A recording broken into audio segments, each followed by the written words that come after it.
បាទជំរាបសួរលោកគ្រូអ្នកគ្រូទាំងអស់គ្នាថ្ងៃនេះយើងមកបន្តមេរៀនណាតិចរបស់យើងនៅក្នុងភាគទី3ជាងនៅក្នុងភាគទី1យើងបានរៀនតម្លើងវាហើយនៅក្នុងភាគទី2យើងបាន install font ដើម្បីឲ្យវាស្គាល់ font នៅពេលដែលយើងប្រើ template ដែលមាន font ច្រើនជាងនៅក្នុងភាគទី3នេះយើងមករៀនសរសេរទាំងអស់គ្នាហើយនៅក្នុងភាគនេះដែរខ្ញុំនឹងបរៀនលោកគ្រូអ្នកគ្រូទាំងអស់គ្នាពីរបៀបកំណត់กระดาษនិងកំណត់ header footer ហើយនិងបណ្ណាអក្សរអញ្ចឹងនៅក្នុង LaTeX គឺគេចែកចេញជាពីរផ្នែកគឺផ្នែកបន្លោះពី document class នេះបាទមក begin document អាហ្នឹងគេហៅថាផ្នែក preamble និងបន្លោះពី begin document មក end document បានន័យថាផ្នែកនេះគឺជាផ្នែក document សម្រាប់យើងទៅសេឯកសារអញ្ចឹងនៅក្នុង LaTeX បើយើងអត់មាន3តួហ្នឹងទេយើងអាចទៅសេអីចេញទេបាទអញ្ចឹងនៅក្នុង preamble ហ្នឹងគឺជាអីនៅក្នុង document ហ្នឹងគឺជាអីលោកគ្រូអាចមកមើលកន្លែងនេះបន្តិចមកបាទនេះអញ្ចឹងបន្លោះ preamble នេះគឺគេសម្រាប់ប្រកាស package ហ្នឹងបានន័យថានៅពេលឧទាហរណ៍ដូចលោកគ្រូអ្នកគ្រូចង់ធ្វើផ្ទះមួយអញ្ចឹងចង់ធ្វើផ្ទះលោកគ្រូអ្នកគ្រូទៅ depot ផ្សេងគ្នាអញ្ចឹងយើងចង់បានដែកយើងទៅកន្លែងទិញដែកទៅបានន័យយើងប្រកាសនៅខាងលើនេះយើងចង់បានឈើមួយទៀតយើងក៏នៅប្រកាសនៅខាងនេះអញ្ចឹងអត្ថបទរបស់យើងដែលត្រូវសរសេរគឺយើងសរសេរនៅបន្លោះនេះមួយវិញទៀតដើម្បីឲ្យងាយយល់ use package នេះបានន័យថាដូចលោកគ្រូអ្នកគ្រូប្រើ app ទូរស័ព្ទអញ្ចឹងនៅពេលដែលយើងចង់ប្រើ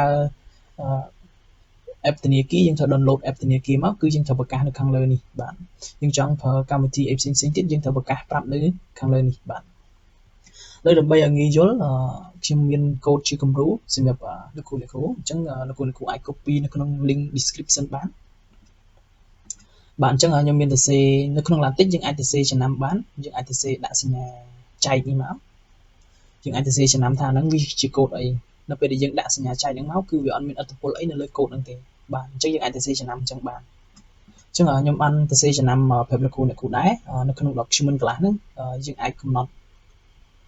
ទំហំ12នេះបាទគឺជាទំហំអក្សរបាទហើយនៅក្នុងអត្ថបទហ្នឹងយើងអាចសរសេរវាជាប្រភេទกระดาษ A4 បាទហើយ two size នេះបានន័យថាយើងប្រើវាសម្រាប់ត្រឡប់ឆ្វេងស្ដាំលោកគ្រូអាចបើកសៀវភៅមើលបាននៅពេលដែលគេធ្វើសៀវភៅគេធ្វើសម្រាប់កឹបអញ្ចឹងយើងអាចដាក់ two size អញ្ចឹងបើលោកគ្រូអត់ចង់ដាក់ two size នេះក៏បានដែរក៏អត់មានបញ្ហាអីដែរគ្រាន់តែពេលបើយើងធ្វើជាសៀវភៅកឹបទៅវាអត់ទៅស្អាតបាទអញ្ចឹងបន្តមកទៀតយើងមាននេះ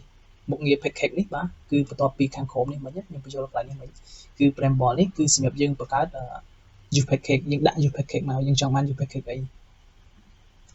អញ្ចឹងនេះខ្ញុំបានសរសេរចំណាំដែរ use package នេះគឺយើងប្រើ font spec នេះបានន័យថាយើងប្រកាសវាដើម្បីឲ្យវាស្គាល់ font ដូចជា font ខ្មែរ OS សៀមរាបអីអញ្ចឹងទៅបាទបន្តមកទៀតយើងមាន use package ខ្មែរនេះ Bambol នេះអញ្ចឹងដើម្បីឲ្យស្គាល់ font ខ្មែរអញ្ចឹងយើងត្រូវប្រកាស use package ខ្មែរនេះមួយទៀតបាទបន្តមក use package geometry នេះគឺសម្រាប់កំណត់ទំហំกระดาษគម្លាតกระดาษនិយាយទៅគឺ margin នៅពេលដែលយើងរៀន Word យើងរៀនកម្មវិធី Word អញ្ចឹងគឺយើងកំណត់ margin វាបានបាទបន្តមកទៀត use package មួយនេះគឺយើងសម្រាប់កំណត់ header footer វាបានន័យថាផ្នែកខាងលើនិងផ្នែកខាងក្រោមបាទហើយបន្តមក use package XURL នេះគឺសម្រាប់តម្រឹមអក្សរកុំឲ្យហៀចេញទៅខាងកែមកระดาษផ្សេងទៀតនៅពេលយើងសេអក្សរវិញអញ្ចឹងទៅហើយតែដោយឡែក use package មួយនេះលោកគ្រូអត់ចាំបាច់ដាក់ក៏បានដែរអានេះខ្ញុំដាក់ដើម្បីឲ្យនៅពេលដែលខ្ញុំទៅសេឯកសារទៅខ្ញុំតេស្តឯកសារទៅខ្ញុំប្រើ use package នេះទៅគឺវាលឿនអត់ចាំបាច់ទៅសេអក្សរច្រើនទេ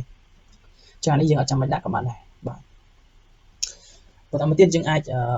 set up font កំណត់ font បាទនេះគឺយើងដាក់ segment font មកគឺយើងដូរកន្លែងនេះមកបើយើងអត់ស្រឡាញ់ខ្មែរ OS ទេយើងអាចដូរដាក់ font ផ្សេងបានបាទយើងដាក់យើងស្រឡាញ់ខ្មែរ OS សៀមរាបយើងដាក់ខ្មែរ OS សៀមរាបអីចឹងទៅបាទហើយបន្តមកទៀតកន្លែង page layout នេះបើលោកគ្រូចេះប្រើកម្មវិធី Word ដឹងហើយ page layout បានតែយើងអាចកំណត់ប្រភេទกระดาษ A4 A3 ជ្រុងខាងកែមខាងឆ្វេងខាងស្ដាំអីបានលើក្រោមអីបានបាទអញ្ចឹង page setup នេះយើងអាចកំណត់វាបានយើងវាយ geometry ចឹងមកអានេះយើងអាចបញ្ជាក់กระดาษម្ដងទៀតក៏បានឬក៏យើងអត់ចាំបាច់បញ្ជាក់ម្ដងទៀតក៏បានដែរព្រោះយើងបានបញ្ជាក់នៅខាងលើនេះហើយជាប្រភេទ A4 នេះបាទអញ្ចឹងបើយើងចង់បញ្ជាក់ម្ដងទៀតក៏បានដែរហើយបន្ទាប់មកយើងអាចយើងចង់ឲ្យវានៅខាងលើกระดาษខាងលើយើងប្រហែលសង់ទីម៉ែត្រហើយកระดาษខាងក្រោមយើងប្រហែលសង់ទីម៉ែត្រហើយលោកគ្រូអាចមើលអក្សរដែលខ្ញុំសរសេរចំណាំនៅខាងនេះបានបាទអ ចឹង inner នេះប្រហែល3ចឹងទៅលោកគ្រូអាចកែបានouter នេះប្រហែលចឹងទៅហើយបន្តមកទៀតយើងកំណត់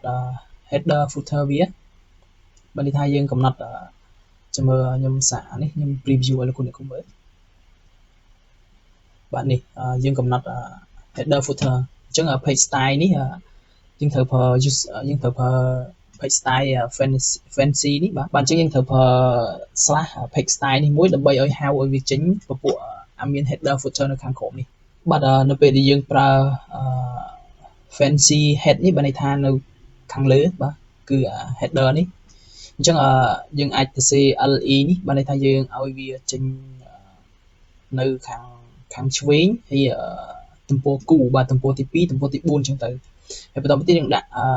ro នេះគឺបានន័យថាយើងឲ្យវាចេញនៅខាងស្ដាំនៅ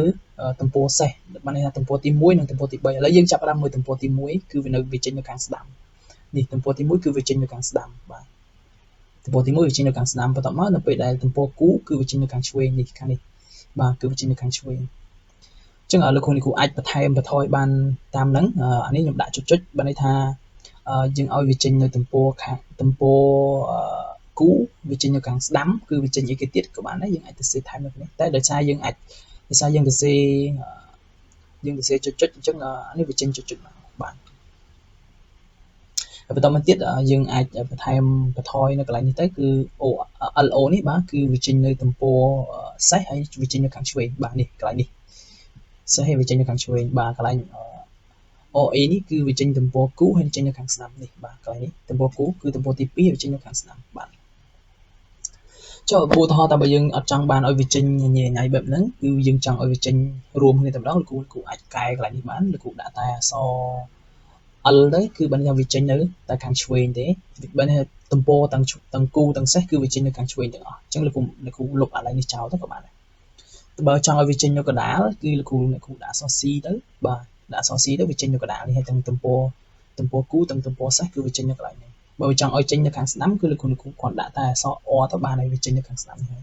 អាកន្លែងនេះសម្រាប់លោកគ្រូលេង style វាចេញម្ដងឆ្វេងម្ដងស្ដាំអីចឹងទៅគឺយើងប្រើអាហ្នឹងបានខ្ញុំអត់ទៅសេឆ្នាំនៅខាងលើនេះបាទបន្តមកទៀត head នេះមានអក្សរ head នេះបាទចឹងបានន័យថាហ្នឹងគឺ header បើលោកគ្រូចង់បន្ថែម footer